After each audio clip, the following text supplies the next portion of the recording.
ይወጡ ጥሩ እንቅስቃሴ እንዲያደርጉ ማድረግ ደግሞ ከምንም በላይ የእርባታችን እድሜ ረጅም እንዲሆን ያደርጋል። አይናቸው ላይ በተለይ ስቴላጂያ ያለባቸው ወይ ኤላጂያ ያለባቸው ወይ እነዚህ ፓራሳይት ናቸው። አይንና ሳምባ ላይ የሚኖሩ ፓራሳይቶች ናቸውና በየተወለዱ በየአንድ ወር ከ15 ቀን ጀምሮ የውስጥ ጥገኛ ማስወገጃ መድኃኒቶችን ልንሰጣቸው ይገባል። እነዚህ መድኃኒቶች የምንሰጠው ምንድነው? በሁለት ነገር ነው። አንደኛ ከወላጆቻቸው የሚወርሷቸው የተለያየ በወላጆቻቸው መታመም አማካኝነት እነሱ ሊይዛቸው የሚችሉ በሽታዎች አሉ። ሁለት ደግሞ የሚተላለፉ በሽታዎች አሉ። እነዛ በሽታዎች ከዛ ጊዜ ጀምሮ በቀላሉ ተጠቂ እንዳይሆኑ የተለያዩ ኪኒን መድኃኒቶችን መስጠት አለብን። እንደ አይቨርመክቲን ያሉ የተለያዩ ቦለሶችን፣ ቴትራኮዛል ሺፕ፣ ቴትራኮዛል ካትል እነዚህ ነገሮች በጣም ይጠቅሟቸዋል። ከልጅነት ጀምሮ ባላቸው ጊዜያቸው ውስጥ እበታቸው ላይ ምን አለ የተለያዩ ትላትሎች አሉ ወይ ያስራቸዋል፣ ያስነጥሳቸዋል፣ የመተንፈሻ ችግር አለባቸው ወይ ተቅማጥ አለባቸው ወይ በደንብ እያየን መከታተልና ውጤታማ እንዲሆኑ ማገዝ አለብን። በተለይ ጥጃዎች ሆዳቸው እስኪሞላ ድረስ መብላት የለባቸውም፣ መጠጣት የለባቸውም። የምንሰጣቸው በመጠኑ ተለክቶ ነው መስጠት ያለብን። በመጠኑ ተለክተው ነው መመገብን ያለባቸውና ይሄ ላይ በጣም ማስተዋል አለብን። ያየናቸው ነው። እንደምታዩት እንቅስቃሴ በጣም አስፈላጊ ነው። ሁሉ ጊዜ ሲራመዱ ማየት አለብን። የእግራቸውን አረጋገጥ በተለይ እግራቸው እንዴት ነው በደንብ እንቅስቃሴያቸው ማየት አለብን። ጥሩ የፀሐይ ብርሃን እንዲሞቁ ማየት አለብን። ከዛ ደግሞ ሲበሉ በመጠኑ መስጠት ያለብን እንጂ በአንድ ጊዜ አግበስብሰን በሰጠናቸው ቁጥር ለተለያየ የጤና ችግር ይጋለጣሉ። ሁሉ ጊዜ ጠዋትም ማታም የበሉትን ምግብ በአግባቡ በልተዋል? ያተነፋፈስ ስርዓታቸው ምን ይመስላል? ሳል አለባቸው? ተቅማጥ አለባቸው? ቁርጠት አለባቸው? ሁሉ ጊዜ ማየት አለብን። በተለይ እንደዚህ የጀርሲዎች ወተታቸው ካደጉ በኋላ ረጅም እድሜ ነው ያላቸው። ወተታቸው በጣም ወፍራም ነው። ሁሉ ጊዜ ደግሞ ማየት አለብን። እርጥብ ሳር ስንሰጣቸው ካደጉ በኋላ እርጥብ ሳር የምንሰጣቸው ጤዛውን እንዲለቅ አድርገን ጠፈፍ ብሎ ከለቀቀ በኋላ ነው እንጂ እርጥበቱን እንዳለ ከሰጠናቸው ከፍተኛ የሆድ መታመም ከፍተኛ የቶክሲን ነገር ሊፈጠርባቸው ይችላል። ስለዚህ ሁሉ ጊዜ ስናበላቸው ትንሹም ብትሆን የምናበላቸው በእድሜያቸው፣ በሳይዛቸው፣ በቁመታቸው፣ በመጠናቸውም ቢሆን የምንሰጣቸው በጣም ንጹህ መሆን መቻል አለበት። በተለይ ሳር ሲሆን ደረቅ ሳርም ሲሆን በደንብ አቧራው ከወጣ በኋላ ነው መስጠት ያለብን። እነሱ ስለፈለጉ ኤክሰስ መስጠት የለብንም። ከአካባቢያቸው ደግሞ መማራቅ አለብን። ፎጣዎች፣ ላስቲኮች ገና ከልጅነታቸው ጀምሮ ባለው የሚኒራል እጥረት በአቅራቢያቸው ያሉ ፎጣዎችን፣ ላስቲኮችን፣ ጨርቅ፣ ገመድን የሚበሉ ከሆነ ለተለያየ በሽታ ካደጉ በኋላ ይጋለጣሉ። የምግብ ውህደት ደካማ ይሆናሉ። ምግብ አይበሉ። ምግብ ደግሞ ካልበሉ ፕሮዳክቲቭ አይሆኑም፣ ውጤታማ አይሆኑም። ስለዚህ ሁሉ ጊዜ መስጠት አለብን። ምግባቸው ላይ በደንብ ክትትል ማድረግ መቻል አለብን። ክትትል ካላረግን የተለያየ ነገር ወስደው ነገ ከነገ ወዲያ ላሞቹ ሲሆኑ 8 10 መውለድ ሲገባቸው 2-3 ወልደው የጤና ችግር ይገጥማቸዋል። ስለዚህ ይሄ እንዳይከሰት ምን ማየት አለብን? ጥንቃቄ በደንብ ማድረግ አለብን። ከአመጋገብ ጀምሮ፣ ከጤናቸው ጀምሮ፣ ከማደሪያቸው ጀምሮ የጡት በሽታም እንዳይዛቸው እንዲሁ ካደጉ በኋላ በእርግዝና ጊዜያቸውም ጥሩ ክትትል ማድረግ አለብን። አንዲት ጥጃ ከተወለደች ከምን ያህል ጊዜ በኋላ ለኮርማ ትደርሳለች? ደግሞ እዚህ ላይ ማየት ያለብን ከአንድ ወር ከአንድ ዓመት ከ3 ወር እስከ 1 ዓመት ከ5 ወር ይሄ በጣም ወሳኝነት አለው። አለበለዚያ ምን ይሆናሉ? ለእድሜያቸው እየገፋ ዘር አይዙም፣ የኒውትሪሽን ችግር ካለባቸው። በእነዚህ ጊዜያት ውስጥ ግን በአጭር ጊዜ ዘር እንዲይዙ ምን ማስጠት አለብን? ቶሎ ጥሩ የሆኑ ምግቦችን፣ ጥሩ የጤንነት አጠባበቅ፣ ጥሩ ክትባት፣ ጥሩ የአመጋገብ ስርዓትን በሰጠናቸው ቁጥር የተሻለ እየሆኑልን ይመጣሉና የጥጃዎችን ስንገዛ ከማን መጀመር አለብን? ከጊደሮች ወይስ ከጥጃዎች የሚለውን ደግሞ በዚሁ አጋጣሚ ነግራቸዋለሁ። ጥጃዎችን ስንገዛ፣ ጊደሮችን ስንገዛ የተወሰኑ ጥጃዎች መግዛት የላሞቹን ትራፊ የጊደሮቹን ትራፊ እየበሉ እነሱ ቶሎ ወደ ተሻለ ደረጃ እንዲደርሱልን ስለሚሆን እዚህ ላይም ባላንሳችንን በደንብ እንድንሰራ ያደርጋል። አንዳንድ ጊዜ በርካታ የወተት ላሞችን ገዝተን እነሱ እስኪወልዱ ድረስ ከመጠበቅ ተተኪ ያስፈልገናል፣ የተረፉትን የሚበሉ። አለበለዚያ አሁን በተወደደ መኖ ብዙ መኖችን የምንደፋ ከሆነ የተላሉ ትረፍራፊዎች ላሞች ሲተርፉ በብዛት አይበሉም። ጊደሮችና ጥጃዎች ግን ሲሆኑ ጥሩ ንጽህናው የተጠበቀን በደንብ አይቶ ካልተበላሸ እየጠረጉ ይበላሉና እነዚህ የተለያየ ነገር እየበሉ እንደ ተጨማሪ መኖ ስለሚሆናቸው እነዚህን ከጎን ማስቀመጥ እርባታችን የተሻለ እንዲሆን ያደርግልናልና ሁሉ ጊዜ ጊደሮችን ስናረባ፣ ጥጃዎችን ስናረባ፣ የወተት እርባታ ስንከፍት ካጠገባቸው ምን መኖር አለበት? ጥጃዎች፣ አዳጊ ጥጃዎች ሊኖሩ ይገባሉ። በዛው ደግሞ ለላሞቹ የሚሰጠውን ትኩረት ጥጆቹን እየሰጠን ገላቸውን እያየን በተለይ መዥገር ወለድ በሽታዎች ጥጆቹን በጣም ያጠቋቸዋል። ስለዚህ እዚህ ገላቸው አካባቢ ላይ መዥገሮች ካሉ አሁን ይሄ በእጅ የምዳስሰው አካባቢ ላይ ቁንጫዎች ካሉ ደማቸውን ስለሚመጧቸው ውጤታቸው የመነመነ እንዲሆን በሰውነታቸው ላይ ክሳት በማምጣት እንደ ዴሞዴኮሲስ ነገሮች ሊኖሩ ይችላሉ። ስለዚህ ገላቸውን ደግሞ በየጊዜው መስጠት አለብን፣ ማጠብ መቻል አለብን። እነዚህ መዥገር ነገሮች ብዙ ጊዜ የእንስሶቹን ደም ስለሚመጧቸው እንስሶቹ ምን ይሆናሉ? በጣም ከሲታ ይሆናሉ እና ዘርም ሲይዙ ደግሞ ውርጃ ሊገጥማቸው ይችላል። ምክንያቱም ክብደት ስለሌላቸውና ሰውነታቸው በተለያየ ተዋሲያን የተጎዳ ስለሆኑ ዘሩን የመያዝ አቅም አይኖራቸውም። ዘር ሳይዙ ለረጅም ጊዜ እንዲቆዩ ይሆናሉ እና ይሄ ደግሞ እርባታችንን በጣም ይጎዳብናል። ስለዚህ የጥጃዎችን ክብካቤ ለዛሬ ይዤላችሁ ቀረብኩት ይሄን ይመስላል። ኃይሉ ነኝ የእንስሳት ሐኪም።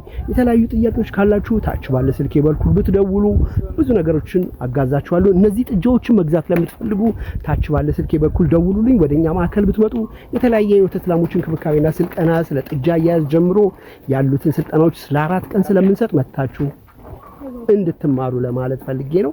ሁላችሁንም አመሰግናለሁ። መልካም ጊዜ። ማያቸው መኝታቸውን ለማየት ነው። ጥጆቹን አስተዳደግ እንደምታዩት ሰጋቱራ በደንብ አላቸው። ከልጅነት ጀምሮ የሚተኙበት ቦታ ላይ በተለይ ጥጆች እምብርታቸው ክፍት ስለሆነ በመሬት ላይ ያሉ እርጥበት ነገሮች በሙሉ ለተለያየ በሽታ ያጋልጧቸዋል። ስለዚህ እነዚህ አሁን በደንብ የደረሱ አሉ። 1 አመት ከ2 ወር የሞላቸው 10 ወር የሞላቸው 11 ወር የሞላቸው ጥጃዎች አሉ። እነሱን መግዛት ይቻላል። በተለይ ደግሞ በዚህ ፊት ለፊት በኩል ሆነን ስናያቸው ትላልቆች ናቸው። እነዚህ አሁን ደርሰዋል። 11 ወር የሞላቸው አሉ። በርካታ ናቸው እዚህ ያሉት። ስለዚህ እነዚህን መግዛት ለምትፈልጉ በዚሁ አጋጣሚ መነግራችሁ መታችሁ መገበያየት መታችሁ መግዛት ትችላላችሁ። እዚህ ላይ ምንም የሚያስነጥሳቸው ነገር የለም። እዚህም የምታዩት ይችም በጣም ጥሩ ናት ያለችው አቋም በተለይ በጣም ወሳኝነት አለው። የአጥንታቸው አቀማመጥ አጥንታቸው በደንብ አለመጉበጡን የምናየው እዚህ ላይ ነው። ያተናፋፈስ ስርዓታቸው፣ አይናቸው ብራይት መሆኑ፣ ቆዳቸው ብራይት መሆኑ፣ እግሮቻቸው የተስተካከለ መሆኑ፣ መዥገር ወለድ በሽታዎች በሰውነታቸው ውስጥ አለመኖር፣ እነዚህ በጣም አስፈላጊ ናቸውና በደንብ አተኩረን ማየት መከታተል አለብን። ጥጃዎችን ስንገዛ የማንዘር ናቸው። ምግብስ የመብላት ፍላጎታቸው ጥሩ ነው ወይ? አንዳንድ ጊዜ በተለያየ የጤና ችግር ምክንያት ምግብ በደንብ ላይበሉ ይችላሉ። ስለዚህ ምግብ ለምንድን ነው ያልበሉት? የተሰጣቸው ዕቃን በደንብ ማየት አለብን። ጨርሰው በልተዋል? ለምንድን ነው ጨርሰው ያልበሉት? ካልበሉ ቶሎ የሕክምና እገዛ እንዲደረግላቸው ወደ አቅራቢያችን ወዳሉ የሕክምና ባለሙያዎች ሄደን ክትትል እንዲደረግላቸው ማድረግ አለብን። አለበለዚያ እርባታ እንዲህ በቀላሉ በትንሽ በማብላት በመቆጠብ ውጤታማ አይሆንም። ስለዚህ ብዙ ሰዎች እርባታን ስንገዛ አሁን ይሄ ትልቅ እርባታ ነው። የተወሰኑ ጊደሮች አሉ፣ ጥጃዎች አሉ፣ ለኮርማ የደረሱ አሉና ሁሉንም እያስገባን ስራችን የተሻለ እንዲሆን ማድረግ መቻል አለብን። ይሄን ካላደረገን ውጤታማ ስለማንሆን በደንብ መከታተል፣ በደንብ አተነፋፈሳቸውን እበታቸውን በደንብ ማየት አለብን። ሁልጊዜ እበት ሲናነሳ እበታቸውን እየተዘዋወርን የምናየው ለዚህ ነው። እድገታቸው ወሳኝነት ያለው አመጋገብ ላይ ጤና አጠባበቅ ላይ ስለሆነ ሁልጊዜ በደንብ ልናይ በደንብ ልናስተውል ይገባል። በተለይ እነዚህ የሆልስቲን ፍሪሺያን ዝርያ የአይሪሽ ዝርያዎችም እዚህ ውስጥ አሉ። እነዚህም በሙሉ ተከታተለን ውጤታቸውን በደንብ የምናየው። እነዚህ ጊደሮቹ ግን ለማየት መጥቼ ነው። እንደምታዩቸው እነዚህ ጊደሮች በጣም ጥሩ ዘሮች ናቸው። የተመረጡ የሆልስቲን ፍሪሺያኖች አይሪሾች ጥሩ ዘሮች ናቸው። እዛ ጋርም እንደምታዩት ጥሩ ጊደር አለች። ገና ዘር ያልያዙ አሉ።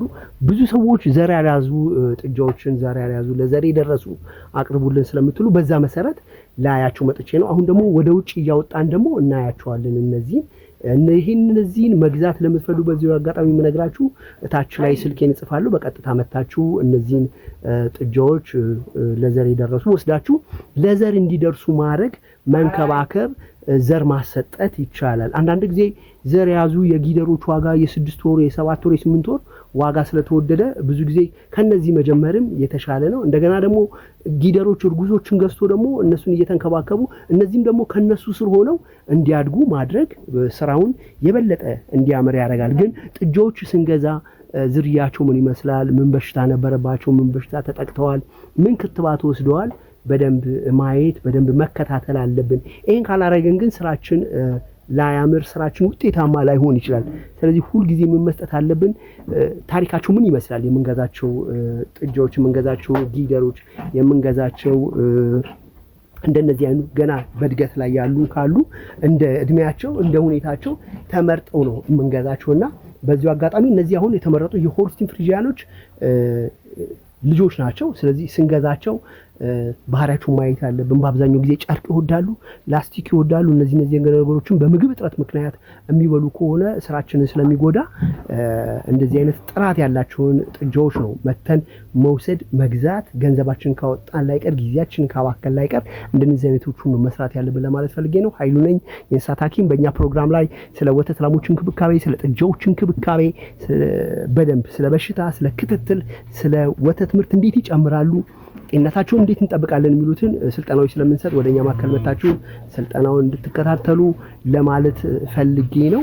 ይሄ ደግሞ ስራችን በቀጥታ ጥሩ እንዲሆን ስለሚያግዘን ሁላችሁንም በዚሁ አጋጣሚ እየደወላችሁ አናግሩን። ይሄ ፕሮግራም ይጠቅማል ካላችሁ ለጓደኞቻችሁ ሼር አድርጉ፣ ኮመንት ጻፉልኝ። እዚህም ጋር ያሉት እንደምታዩቸው በርካታ ጥጃዎች ናቸው። አሁን ደግሞ ውጪ ደግሞ አውጥተን ሁሉንም እናያቸዋለን። እዚያውን ብርሃን በደንብ የለም ጨለም ስላለ ማታ መጥቼ ነው። ውጪ ደግሞ እያወጣን ሁሉንም እናያቸዋለን። እነዚህ ደግሞ በጣም የዝርያ የተመረጡ ዝርያዎች ናቸው። እንደምታዩቸው አይሪሽ ዝርያዎች፣ ጀርሲ ዝርያዎች በጣም አስፈላጊ ናቸውና ሁሉንም እያወጣን እያየን በደንብ ምን ይመስላሉ፣ የአጥንት አቀማመጣቸውን የአጥንት ሁኔታቸውን እናያለን፣ ፊዚካላቸውን እናያለን፣ ያተነፋፈስ ስርዓታቸውን እናያለን እና በጣም በደንብ አስተውለን ነው የምናየው። ይሄ ፕሮግራም እንደነገርኳችሁ ስለ እንስሳት ሕክምናና የያዝ ትኩረት ሰጥተን የምንማማርበት ስለሆነ ብቻውን በጣም የምታምር የጥሩ ዝርያ ናት። ስለዚህ ሌሎችም አሉ እዚህ ጋርም የአይሪሽ የጀርሲ ሆልስቲን ፍሪጂያኖች ናቸው አብዛኞቹ። እነዚህ በሙሉ የሚሸጡ ናቸው። መግዛት ለምትፈልጉ በዚሁ አጋጣሚ አሁን ደግሞ ወደ ውጭ አውጥተን ደግሞ እናያቸዋለን ምን ይመስላሉ። ታች ላይ ስልኬን ጽፍላችኋለሁ፣ ታገኙናላችሁ።